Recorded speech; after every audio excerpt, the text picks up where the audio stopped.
ये कहानी मेरे मित्र रमाकांत का है। उसकी शादी 3 साल पहले हो चुकी थी और अब उसका गौना भी हो गया था।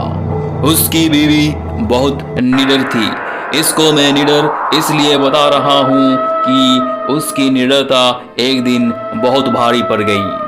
3-4 साल पहले तक गांव की अधिकतर औरतें सुबह सुबह उठकर लोटा लेकर नित्य क्रिया के लिए कोई खेत में तो कोई खुले मैदान में जाती थी। वो भी जब गांव के पुरुष लोग सो रहे हो तब जाती थी। कुछ दिन बीत गया तो अब रमाकांत को एक सुंदर सी बेटी हुई। बेटी भी 4 महीने की थी।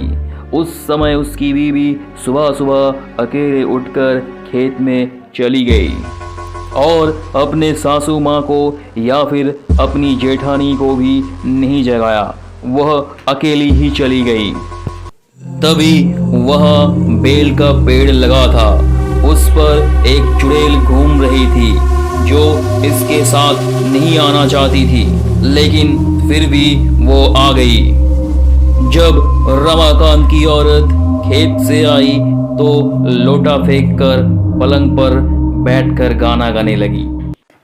बगल में ही खाट पर लेटी हुई उसकी बच्ची जोर जोर से रो रही थी, लेकिन वो तो गाने में मस्त थी, इसलिए उसे सुनाई नहीं दिया। इतना देखकर रमाकांत चिल्लाने लगा कि बेटी को उठाओ, क्या तुम्हें सुनाई नहीं दे रहा है कि वह रो रही है? फिर भी बीवी ने जवाब नहीं दिया। तब तक रमाकांत की भाभी आ गई और वो समझ गई कि यह कौन है और रमाकांत को इशारा किया, जाओ दादाजी को बुला लाओ।